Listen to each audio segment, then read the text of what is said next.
Olá, minha amiga, olá, meu amigo, como é que vocês estão? Bem-vindos a mais um episódio onde estudamos este maravilhoso O Livro dos Espíritos do nosso querido Allan Kardec, que não foi codificador coisa nenhuma, foi o autor do Espiritismo, tá? Não era um negócio em códex. Ele é autor que participou ativamente da construção do Espiritismo. Nós estamos estudando o capítulo 12º da terceira parte, que fala sobre a perfeição moral. E hoje nós vamos falar de um negocinho complicadinho chamado o egoísmo. Então, sem demora, vamos para a pergunta 913. Dentre os vícios, qual se pode considerar radical? Temo-lo dito muitas vezes, o egoísmo, daí deriva todo o mal. Estudai todos os vícios e vereis que no fundo de todos há egoísmo. Por mais que lhes deis combate, não chegareis a extirpá-los, enquanto não atacardes o mal pela raiz, enquanto não lhe houverdes destruído a causa. Tendam, pois, todos os esforços para esse efeito, porquanto aí aqui está a verdadeira chaga da sociedade. Quem quiser, desde esta vida, ir aproximando-se da perfeição moral, deve expurgar o seu coração de todo sentimento de egoísmo, visto ser o egoísmo incompatível com a justiça, o amor e a caridade. Ele neutraliza todas as outras qualidades. Bom, bem simples, né? De todos os vícios, qual é o mais radical? O egoísmo, né? Por tudo isso que a gente viu, existem duas fontes do mal do mundo. Isso que a gente vê em outra pergunta.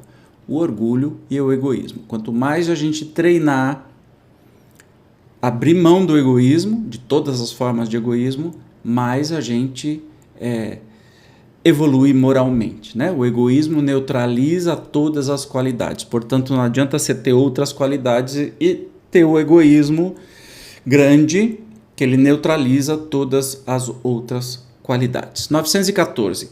Fundando-se o egoísmo no sentimento do interesse pessoal, bem difícil parece extirpá-lo inteiramente do coração humano. A gente chegará a conseguir isso?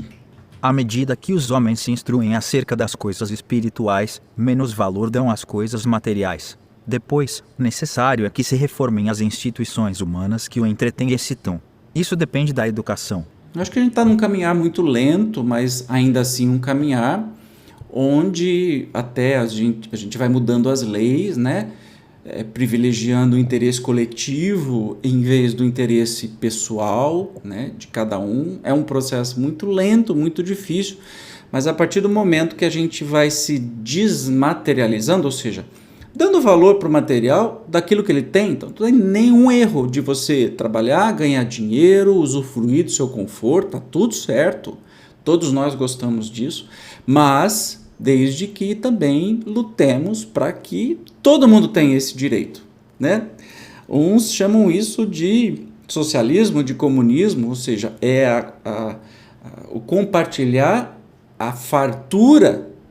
Tem gente que fala assim, você defende o socialismo, defende o comunismo e tem iPhone. Bom, eu não tenho iPhone, mas qual o problema? O socialismo, o comunismo, as ideias, né?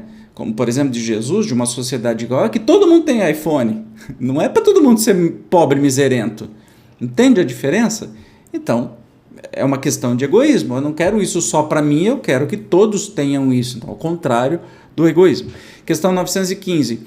Por ser inerente à espécie humana, o egoísmo não constituirá sempre um obstáculo ao reinado do bem absoluto na Terra?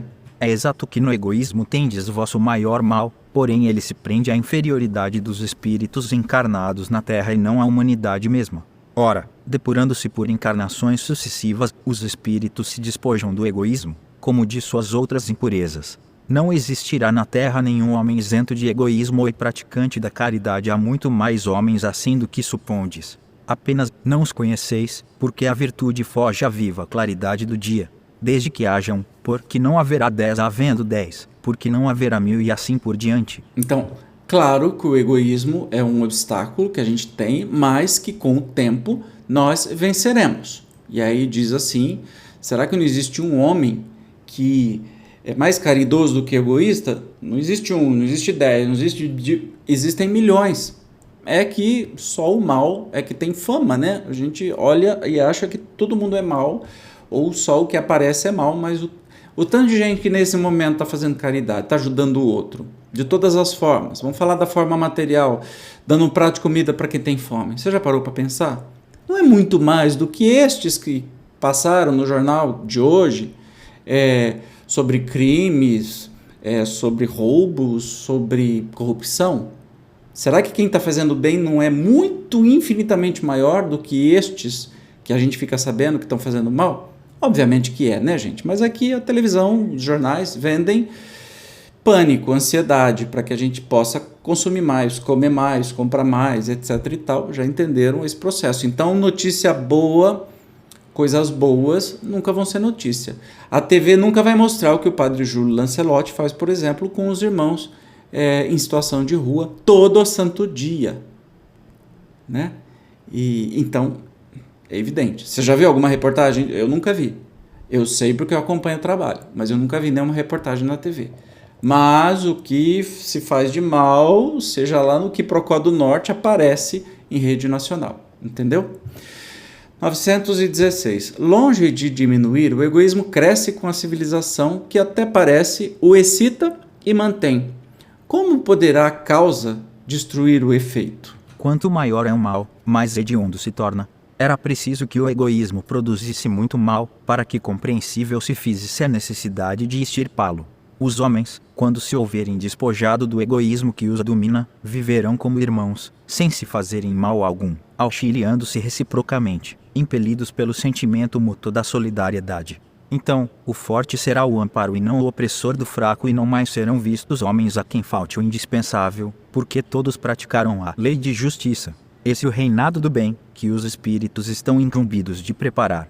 Pois é, esse reinado do bem é o nosso futuro. Não adianta a gente espernear.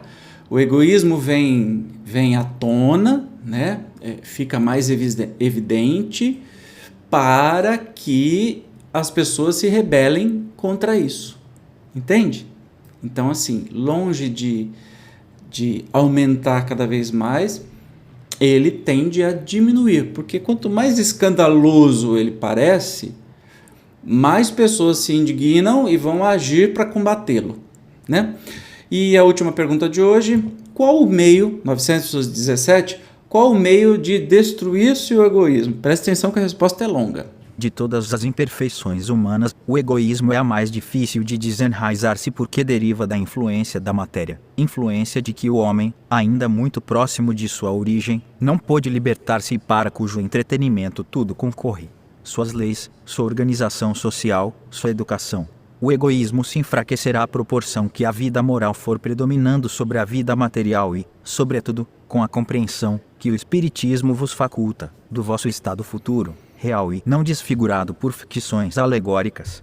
Quando, bem compreendido, se houver identificado com os costumes e as crenças, o Espiritismo transformará os hábitos, os usos, as relações sociais. O egoísmo assenta na importância da personalidade. Ora, o Espiritismo, bem compreendido, repito, mostra as coisas de tão alto que o sentimento da personalidade desaparece, de certo modo, diante da imensidade, destruindo essa importância, ou, pelo menos, reduzindo às suas legítimas proporções. Ele necessariamente combate o egoísmo. O choque que o homem experimenta do egoísmo dos outros é o que muitas vezes o faz egoísta, por sentir a necessidade de colocar-se na defensiva, notando que os outros pensam em si próprios e não nele, ele levado a ocupar-se consigo, mais do que com os outros.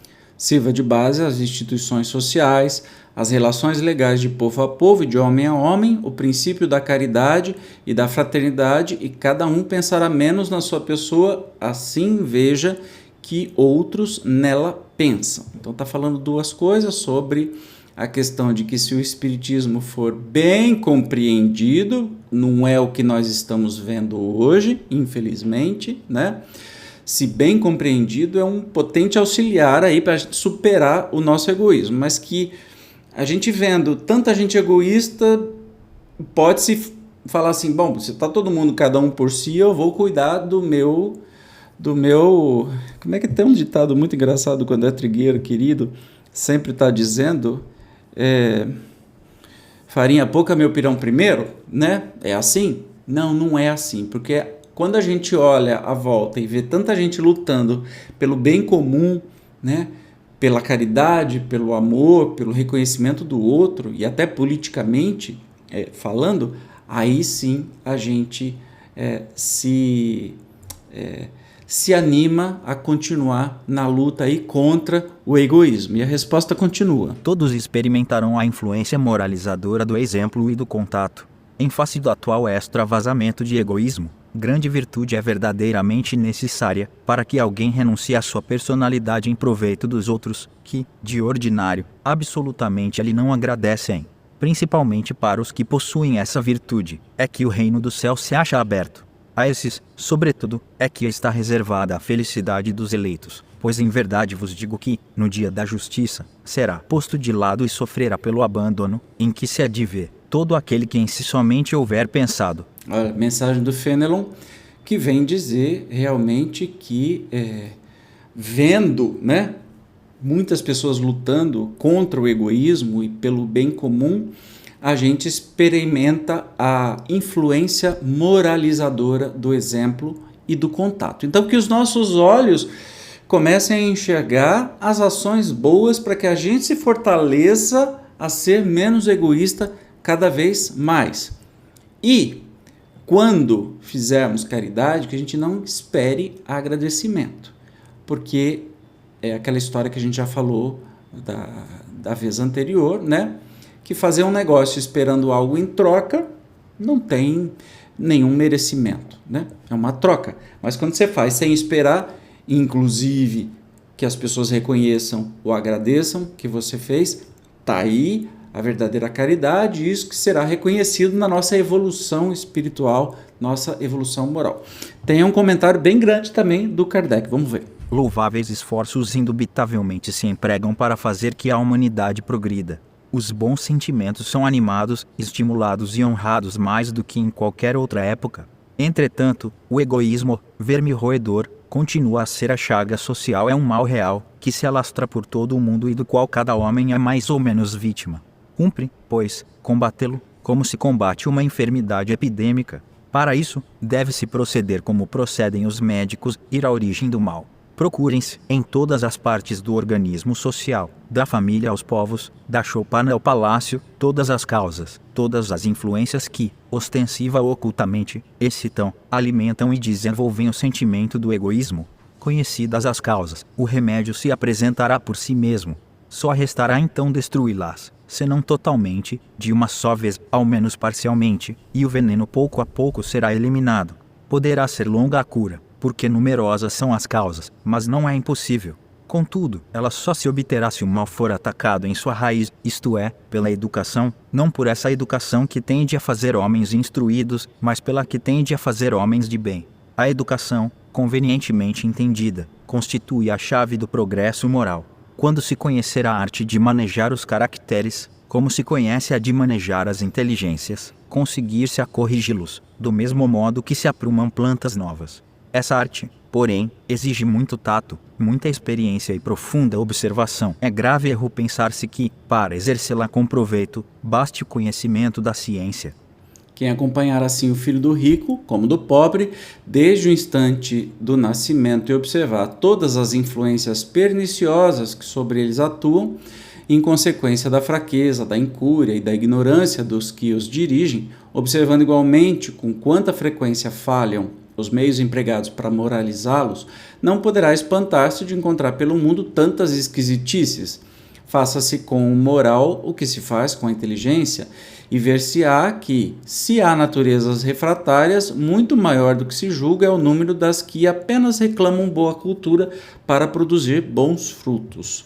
Ou seja, produzir um bom homem precisa ter uma influência educacional, não só de inteligência, mas sim de moral.